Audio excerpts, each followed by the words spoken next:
assim, o nosso ambiente familiar, nosso ambiente de lar, não era um lar, muito pelo contrário, era um ambiente de muito medo e opressão. Como esse seu relacionamento com seu pai, isso tudo que aconteceu, afetou na sua identidade, na maneira como você se enxergava? Com certeza, afetou muito.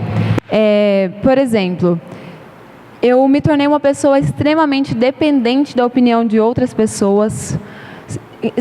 Eu precisava muito ouvir a afirmação de outras pessoas. Eu me tornei uma pessoa completamente insegura, muito insegura, não tinha coragem de fazer nada, extremamente tímida, jamais pegaria o microfone e falaria. Ainda sou tímida, ainda estou em tratamento, mas eu era muito tímida, não conseguia conversar com as pessoas direito, não tinha bons relacionamentos. Eu me lembro de uma cena que a minha professora chamou a minha mãe lá na escola e falou assim: olha, Laura, você precisa procurar um psicólogo para a Raquel e para o Rafael, porque os dois, eles são muito quietos. Isso não é algo normal. Eles não são o Rafa. Isso não era normal, porque não era uma forma saudável, era uma forma oprimida. E então, assim, isso acabou desenvolvendo muitas coisas na minha vida. Além de me tornar uma pessoa dependente da opinião de outras pessoas, do afeto de outras pessoas, me tornou uma pessoa que muito insegura na questão financeira. E isso desenvolveu em mim uma dificuldade muito grande de confiar em Deus na área de finanças. Então, não tinha dificuldade de ofertar e dizimar na igreja, mas quando eu via no final do mês o dinheiro acabando, eu ficava surtada, ficava desesperada. E assim, isso é uma coisa que a gente sempre vem em tratamento, a gente vem cuidando, né? Mas eu realmente tive esse problema na minha personalidade, de insegurança, de complexo de inferioridade, muita dificuldade de confiar em Deus como um pai provedor. Seu relacionamento com seu pai afetou seu relacionamento com Deus? Isso com certeza foi um ponto também muito complicado, porque eu nasci na igreja, cresci fazendo todas as coisas dentro da igreja, filho de pastor faz tudo. E eu conhecia muito Deus como Deus, não como pai. Então, às vezes eu via alguém falando, nossa, porque Deus Pai, ou então eu escutava aquela música da Ana Paula Valadão, Abba, né, Abba Pai, e também tem a da Laura Sogueles, e eu pensava, gente, eu não consigo chamar Deus de Pai. Para mim, assim, é uma trava muito grande chamar Deus de Pai, porque até aquele momento, a minha visão, eu ainda precisava ser curada em relação ao meu pai. Eu ainda precisava compreender que o nosso pai terreno, ele nunca vai ser perfeito. Ele pode ser o melhor homem do mundo, mas ainda assim ele não vai ser como Deus Pai. Eu acabei me prejudicando com Deus, então eu nunca chamava ele de pai. Eu sempre falava Deus, amava Jesus, amava o Espírito Santo e amava Deus com uma certa distância. Sabe, isso era muito triste, era algo que me machucava muito. E eu ficava pensando, Deus, eu não consigo te chamar de pai, por quê? E eu me lembro de um dia que eu estava na minha casa, eu acho que até contei isso no Insight. E eu estava na minha casa e isso era mais ou menos umas 6 horas da manhã. Eu tinha acabado de acordar e eu estava me sentindo muito sozinha, muito triste, muito sem afeto, sem cuidado, sem carinho. E eu me lembro que eu sentei na cama de frente para a parede, assim, de costa para a porta. E eu comecei a orar e falar, Deus, chorava e falava, Deus, por que eu não consigo te sentir? Por que eu não consigo sentir o seu abraço? Por que eu não consigo te chamar de pai? Me ajuda nisso, eu preciso perdoar o meu pai. Eu preciso entender que o Senhor é meu pai. Eu sei que o Senhor é bom. Mas por que eu não te sinto? Por que eu não sinto esse abraço de pai? Eu sinto falta de um abraço de pai. E eu sentia falta de ter um pai mesmo, uma segurança. E eu falei, Deus, eu preciso muito sentir o seu abraço como pai, porque eu não aguento mais viver uma vida de órfã. Eu não aguento mais me sentir sabendo que o Senhor existe e não te ter como pai. E aí, no meio dessa minha oração, eu senti como se fosse um abraço. E aí, naquele momento, eu desabei a chorar e eu só ficava falando, pai, papai. E eu comecei a chamar Deus de pai. E aquele dia foi um destravar na minha vida. Naquele dia eu consegui perdoar o meu pai. Naquele dia eu comecei a ver que Deus, Ele era o meu pai. Naquele dia eu entendi que Ele era o suficiente.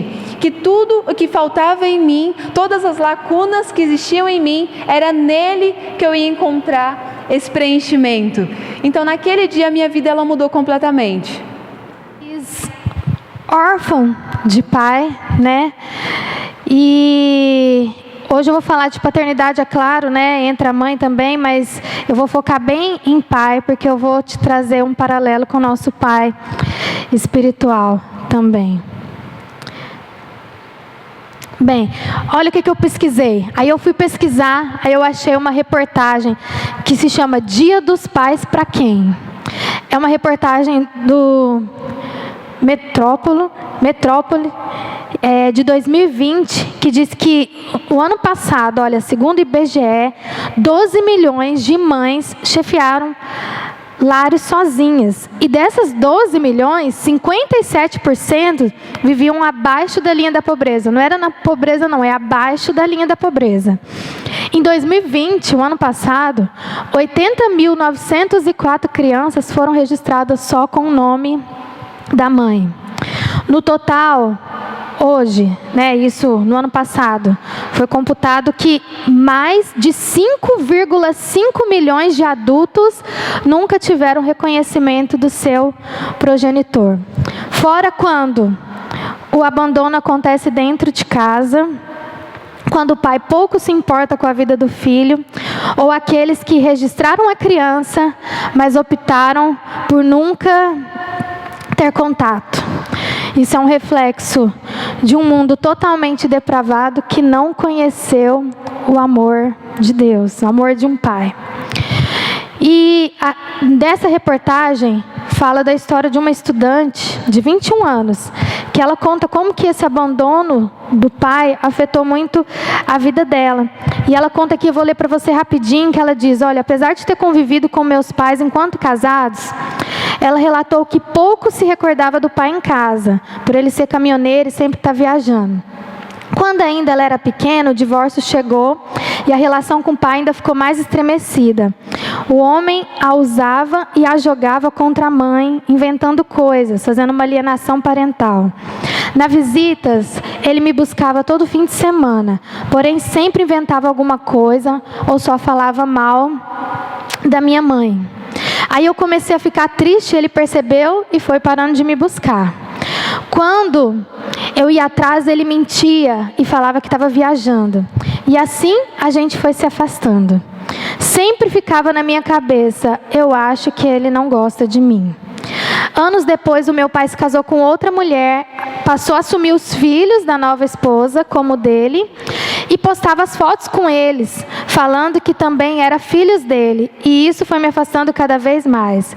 Fui ficando com isso na cabeça. Comigo ele nunca postou uma foto. Eu fui crescendo e tentando me aproximar da madrasta e dele, porém era sempre eu que falava, venha me buscar, eu quero te ver, estou com saudades, mas ele nem respondia, nem falava comigo. E o que ficava na cabeça dela, sempre, eu acho que ele não gosta de mim, né? E o que acontece com a gente hoje? Talvez você ouvindo isso aqui, pode ser a sua realidade, talvez você não teve proximidade com seu pai, ou talvez você foi criado pelo seu pai, mas dentro de casa, distante, ou às vezes seu pai foi um bom pai, mas mesmo assim existe um vazio dentro de você. E esse vazio da paternidade, por falta de um referencial, porque o pai é esse, ele é o referencial, ele é aquele que aponta a nossa identidade, porque ele aponta o nosso destino. E isso começa a causar sentimentos de desvalorização, sentimentos de abandono, sentimentos de solidão, de insegurança. Às vezes, na sua vida, às vezes adulta, você se pega tendo uma baixa autoestima, sendo insegura, ansioso, e tudo isso se reflete nesse vazio dessa paternidade. Um sentimento de despertencimento, de que você não pertence a lugar nenhum, sabe? De que você está sozinho. Dificuldade em relacionamentos. Você vê no testemunho da Raquel que isso afetou no futuro, num relacionamento, né, amoroso, no que ela se tornou dependente emocionalmente. E isso acontece, né? E dificuldades no relacionamento que começa a ser percebido desde a infância e interfere no nosso desenvolvimento até a fase adulta. Então, as pessoas com ausência paterna, o que elas podem se tornar? E eu vou dizer isso para vocês porque às vezes você vai se enxergar em um desses pontos aqui. Pessoas com ausência paterna, elas podem se tornar duras demais na sua fase adulta. Se tornar arrogantes no futuro. Sabe aquelas pessoas cabeça dura, que não muda de ideia? Você tenta explicar coisa para a pessoa, você tenta falar, você tenta mostrar, mas a pessoa é cabeça dura. Porque a pessoa se tornou dura demais. Porque é uma barreira, né, que coloca na dor. E a pessoa leva aquilo para a vida, essa dureza. Pode se tornar pessoas inseguras e perdidas, perdida em relação ao seu futuro, perdidas emocionalmente, carentes, sempre com essa necessidade de ser amada, dependentes emocionalmente, pessoas que no futuro podem ser aquelas que vão chamar atenção. Às vezes é uma coisa pequena, mas sempre a pessoa vai chamar atenção, porque ela está pedindo o quê? Um preenchimento desse lugar. Emocionalmente instáveis. Então, a paternidade tem tudo a ver com a nossa identidade. E talvez hoje, quando a gente começou no primeiro dia, eu fiz a pergunta: quem é você? Quem sou eu? Tem hora que é tão difícil responder isso. E se você olhar para a sua história, esse buraco que ficou aí é onde mexe na identidade, onde você não consegue se enxergar. Porque o pai, ele tem a influência na construção da nossa identidade, na maneira como nós nos enxergamos. Foi muito forte quando a Raquel disse: olha, às vezes eu tinha dificuldade de olhar no espelho. Afeta a maneira como nós nos enxergamos, não só fisicamente, como interiormente, né? Influencia totalmente na maneira como nós nos vemos e como eu recebo a paternidade de Deus. Quem sabe hoje você conhece Deus, você ama Deus, como ela disse, você tem Ele como seu Deus, mas Ele ainda não está no lugar de pai. Às vezes você até conseguiu chamá-lo de pai, mas você não tem aquele relacionamento profundo de pai e filho, porque você não aprendeu o que é ter um relacionamento com um pai. Afeta a nossa maneira como nós relacionamos a Deus, com Deus. Em Efésios, Paulo, ele apresenta muito Deus como um pai.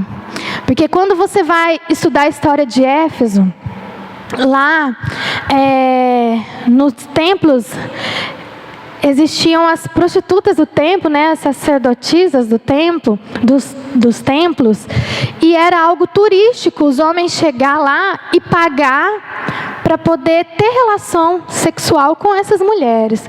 Então eles tinham relação sexual ali no templo e depois eles iam embora.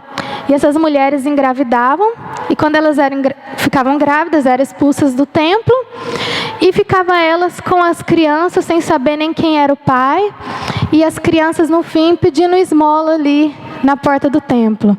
E quando Paulo ele chegou para falar de Deus, ele começou a mostrar Deus como um pai, porque ele via naquela cidade, aquelas pessoas precisavam conhecer o verdadeiro pai, porque eles estavam totalmente perdidos, eles precisavam ter esse encontro com um pai maravilhoso que é Deus. E nessa noite, Deus ele não quer só te curar dessas marcas, dessas ausências, desse vazio, mas Ele quer colocar em você uma identidade de filho de Deus. Ele quer hoje que você tenha esse encontro com Ele de pai e filho. Ele quer poder olhar nos seus olhos, olhar no fundo dos seus olhos e começar a colocar dentro de você quem você é, né? Na verdade, já está dentro de nós. É como encontrar nossa identidade, é como buscar uma mina de ouro. Você tem que cavar, e antes de chegar no ouro vai saindo pedras, vai saindo muita terra, porque é todas essas coisas ruins que ficam dentro de nós, né? Até que chega no tesouro que está escondido, que Deus, Ele quer trazer. Deus, Ele quer trazer, até que venha à tona para que a sua identidade, ela possa brilhar. E Deus, Ele está pronto nessa noite a dar para você, como um pai, aquilo que o seu pai faltou. Para dar para você aquilo que a sua família não te deu. Se você não teve um bom referencial, se você não teve um bom pai, você pode encontrar isso de uma vez por todas em Deus. O pai, ele traz tanta segurança que eu lembro, quando eu estava na 5ª série, tinha uma professora de história, e ela começou a pregar um monte de mentira, dar uma aula, um monte de mentira lá sobre Jesus, que Jesus, né, até errado, né, uma professora de história fazer isso, que Jesus foi casado com a Maria Madalena, que teve caso com a Maria Madalena. Eu era criança, eu tinha 11 anos, 10 anos, e eu fiquei toda confusa, e aí eu fui correndo em casa. Quem que eu pensei? A primeira pessoa que eu preciso perguntar isso, que se o que ele me falar, eu vou acreditar, vai ser o certo, é o verdadeiro. Eu fui correndo para o meu pai, acho que ele nem vai lembrar disso. E aí ele me explicou, não, isso está errado e tal. E a gente precisa de referências na nossa vida. Mas eu tive muitos problemas também na minha identidade, muita insegurança, muita timidez também. Primeira vez que eu fui cantar na igreja, né? Eu contei para vocês o negócio do acampamento, né? Mas depois, dessa vez, eu já fui cantar na igreja, eu cantei quase que atrás do negócio, que era altão, assim, da caixa de som, para ficar bem escondida mesmo, bem tímida. E na época da faculdade foi a época que eu mais sofri em relação a isso. Porque eu olhava na sala, parecia que todo mundo era muito bem preparado, o pessoal apresentava trabalho, e eu não dava conta, sabe? Eu não conseguia falar direito. Eu estava conversando essa semana, né, no discipulado, e na hora, quando você estava falando que você travava muitas vezes para apresentar trabalho, eu me vi também nessa história, porque isso acontecia comigo. E eu não conseguia me encaixar em lugar nenhum, sabe? Eu não conseguia ter amigos, parece que ali eu não me sentia aceita naquele lugar, né? Eu lembro que um dia, eu quase desisti, olha. Primeiro, comecei a faculdade com 17 anos, né? Foi 5 anos. E no inicinho, eu lembro que uma vez, quando eu fui apresentar, teve um professor lá que me detonou na frente da sala inteira. E eu saí daquela sala, eu fui correndo chorar. Naquela época tinha orelhão, tá, gente? Nos lugares tinha um orelhão na faculdade. Eu liguei para minha mãe chorando e falei, eu não vou continuar essa faculdade, eu não dou conta, isso não é para mim. E só que eu consegui, porque no meu ensino médio, antes disso, nessa época da faculdade, eu fiquei muito perdida na minha identidade, tive depressão, fui fazer terapia com psicólogos, mas um pouco antes disso, por que eu não me perdi na minha faculdade? Muita gente pergunta, nossa, eu vejo muita gente que faz psicologia, faz história, faz essa área de humanas e se perde na sua fé e tal, mas no ensino médio, quando eu estava no 1º, 2º, 3º, eu já saía da escola, eu ia correndo para casa, almoçava, entrava no meu quarto e ali eu passava o dia inteirinho junto com o meu pai. E eu me ajoelhava, eu orava, às vezes eu perdia a noção das horas, né, mãe? E eu colocava aqueles tantos de louvor, eu ficava a tarde inteira ali diante do meu pai. E quando chegou na época da faculdade, você começa a se afastar um pouco, você vê que o mundo e todas as situações começam a roubar a sua identidade. Mas eu sempre lembrei, eu tenho um pai, eu tenho alguém para onde correr, para me reafirmar. E isso é na sua vida, durante a sua vida toda. Às vezes vai ter momentos que você vai se sentir inseguro, você vai precisar correr para o seu pai. Lembra que eu te disse que sempre o diabo ele vai tentar roubar os tesouros, que são os dons, os talentos, o seu propósito, aquilo que Deus te deu, e a vida inteira nós vamos lutar contra isso. Quantas vezes eu faço uma palavra, um sermão e tal, e é uma luta na minha mente, onde o diabo ele diz, olha, isso daí está muito ruim. Não, não fala isso não. Isso isso daí ninguém vai gostar e tal. E aí para onde que eu vou correr? Para quem reafirma a minha identidade. Eu vou correr para o meu pai e eu vou falar: pai, e aí, é isso mesmo e tal. Aí Deus fala para mim: não, vai filha, vai, é isso que eu estou colocando no seu coração, vai. Sempre você vai precisar correr para aquele pai que vai reafirmar a sua identidade, que vai reafirmar quem você é. E eu vou terminar aqui contando rapidinho a história de Davi. Davi, ele sentiu a maior das rejeições, irmãos. Porque quando Samuel foi chegar ali naquela casa, a gente sempre fala sobre isso, ele ia chegar ali naquela casa, o pai preparou todos os filhos para poder apresentar para Samuel, mas não Davi. Imagina só a dor do que é você saber que o seu pai não acredita em você. E muitas vezes pode ter acontecido com você dele verbalizar até em palavras. Porque tem pai que diz, né? Isso não é para você, que você não tem valor. Palavras que te machucam, palavras que te inferiorizam. E Davi, ele não foi escolhido para estar ali. Mas a verdade é que ele foi escolhido por Deus. E depois de mostrar todos os outros, e você já conhece a história, Samuel falou: não é nenhum desses, você tem mais um filho. E é onde Davi, ele chega, e Deus, ele diz, ali naquele momento, é um momento de cura, talvez, da identidade de Davi. Onde ele ouve do próprio Deus ali, através da boca de Samuel, que ele era o escolhido.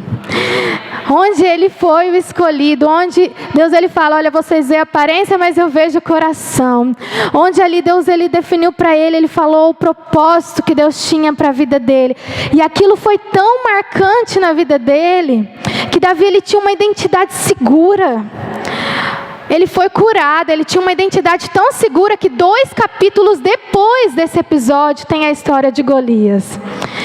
E ele não chega como aquele menino que o pai não acreditava, mas ele chega como aquele menino que sabia aquilo que Deus tinha falado a respeito dele.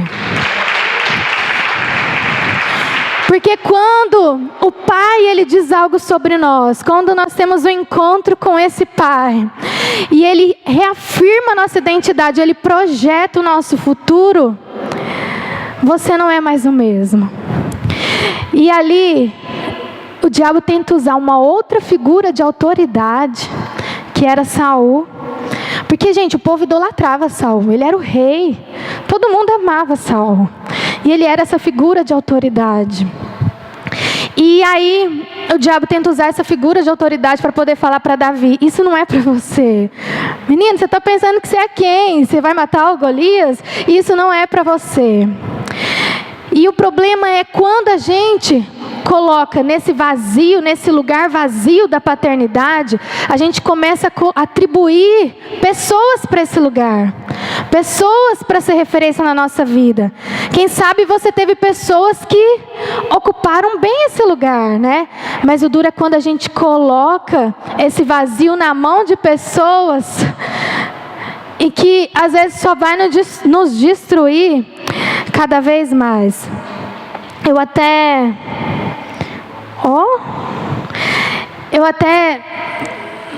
estava lendo um artigo, eu vou falar rapidinho aqui.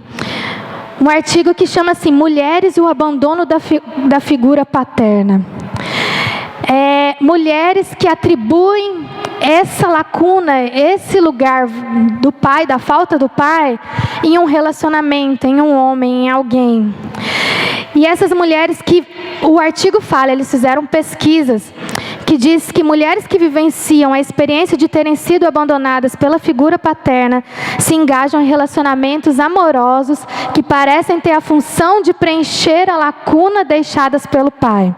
É uma compulsão à repetição, é algo do nosso inconsciente, ele tenta reviver situações conflituosas como uma forma de solucionar. Então a mulher vai em busca de alguém parecido com o pai, de uma história parecida, porque inconscientemente ela acha que vai ser resolvida aquela situação. Então lá tem até um exemplo de um caso de uma mulher, vou dar um nome fictício aqui, Patrícia, que ela tinha um pai ausente, não tinha a afetividade do pai, um pai que não queria vê-la, e ela sempre procurava homens narcisistas, homens individualistas. Narcisistas são aqueles que se amam, se colocam acima de tudo, que não conseguia dar essa afetividade que ela precisava. E o que ela tinha de comportamento era sempre carência demasiada, agressividade, descontrole emocional, dependência, desconfiança, ciúme excessivo. E o que ela tinha de crença na mente dela é: homens não prestam, vão me maltratar em algum momento, vão me abandonar. E de referência, vem e diz para ele: olha, aqui não é o seu lugar, isso não é para você. Mas ele teve um encontro tão forte com o pai, que ele não deixou aquilo afetar a identidade dele, o propósito que Deus tinha para ele, quem ele era. E Saul, vendo que ele estava com muita coragem, que não iria adiantar, tentou ainda trazer para ele algo que não era da identidade dele, que não era dele. Encheu ele de armadura, encheu ele de escudo, desses negócios tudo, e ele mal conseguia andar. E ainda bem que Davi não aceita aquilo, porque aquilo não tinha a ver com ele. Lembra dos tesouros que Deus nos deu, habilidades que Deus nos deu? E Davi, ele resgata uma habilidade que Deus deu para ele, que era certeira, que ele tinha confiança. Ele falou: eu não vou usar isso daí. Eu sei naquilo que Deus me fez bom, e eu vou usar esse estilingue aqui mesmo. De certo, ele ficou pensando tudo que ele já fez com o estilingue e tal. E ele falou: eu vou usar isso daqui, porque isso tem a ver com a minha identidade. Isso é uma habilidade, é algo que eu sei fazer bem. E Deus, ele vai te usar sempre. O propósito dele tem a ver com a sua habilidade, com aquilo que ele colocou dentro de você, o dom, o talento. E ele pega aquilo e ele fala para Golias: você pode vir contra mim com tudo isso daí que você está, mas eu vou contra ti no nome do Senhor. Esse é Davi, um menino confiante, que sabe sua identidade, o seu propósito, porque ele teve encontro com seu pai. Quem sabe na ausência do pai dele, foi onde ele teve um encontro com o verdadeiro pai. E muitos dos salmos surgiram dessa ausência paterna, para um encontro de um pai celestial. E eu quero terminar dizendo para você aqui, que você tem um pai que te ama, um pai que reafirma quem você é, um pai que te escolheu, um pai que quer mudar a sua história. Não é quem te feriu que vai te curar. Às vezes a gente fica naquela expectativa de receber o pedido de perdão, a mudança da pessoa, mas olha, a pessoa pode até te pedir perdão, mas não é ela que vai te curar. É um encontro com o seu pai verdadeiro que vai te curar. Não coloque a sua expectativa na mão das pessoas. Não coloque esse lugar, esse vazio na mão das pessoas, mas coloque sobre Deus. Às vezes você pergunta: mas será que Deus me ama mesmo? Por que que Ele permitiu eu passar por tudo isso? Olha, você não sabe.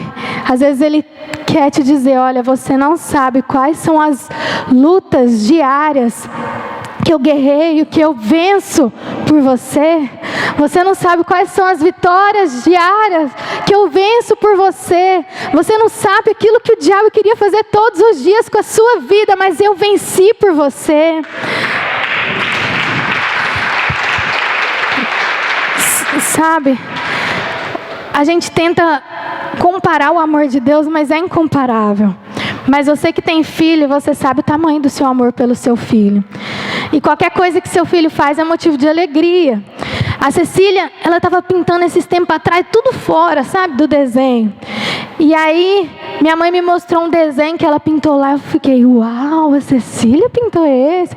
Tirei foto e mandei para todo mundo o desenho. Às vezes o povo pensa: ai, que bobeira, um simples desenho. Não, é a evolução da minha filha.